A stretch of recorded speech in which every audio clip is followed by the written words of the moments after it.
on it. Shadow Minister Danny Kruger. Thank you, Mr. Speaker. My congratulations to the honourable member for bringing this important question to us. In government, my party supported carers. We increased carers' allowance by £1,500. We introduced, with the support of the Liberal Democrats, carers' leave.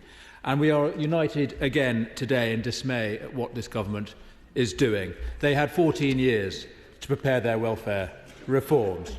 We had nothing for 8 months, and then all in a rush, because the Chancellor crashed the economy.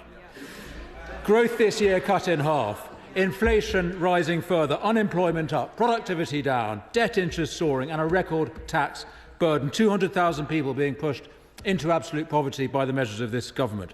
And so they've had an emergency budget with cuts to benefits for disabled people.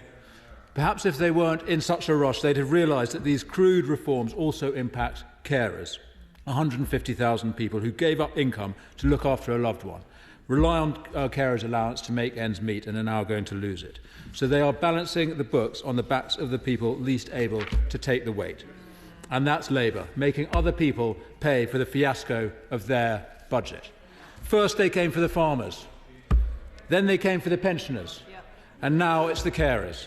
The most important people in our society, Mr. Speaker, doing the most important job a human being can do, not for the money, but for the love. And it's the least the government can do to give them our support. It's what we did in government, so why won't they?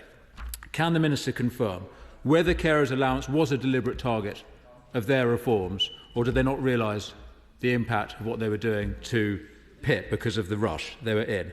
Do they think that taking £500 million from carers while giving above-inflation pay awards to the trade unions is the right priority? And does he share the Chief Secretary's view that cutting support for carers and disabled people is like taking pocket money from children? Is that what he believes carers' allowance is? Pocket money. Minister. The honourable gentleman, I suppose, has no choice but to attempt to defend his party's record in government. As I've referred to already, his party's plan was to convert PIP into vouchers. Now, that really frightened people who were dependent on this system. And they also wanted to make some big cuts to the work capability assessment, which were ruled out by the courts as unlawful. And we've announced in the Green Paper we are going to abandon those cuts. They were, for example, proposing to remove the mobility descriptor from the work capability assessment on the grounds that you can now work from home. But it's clearly ludicrous to claim that a mobility impairment doesn't affect your ability to work. And I just remind him that his honourable friend, in responding to the Green Paper on behalf of the opposition, demanded further cuts. So I think the outrage that he's expressed is a bit inappropriate.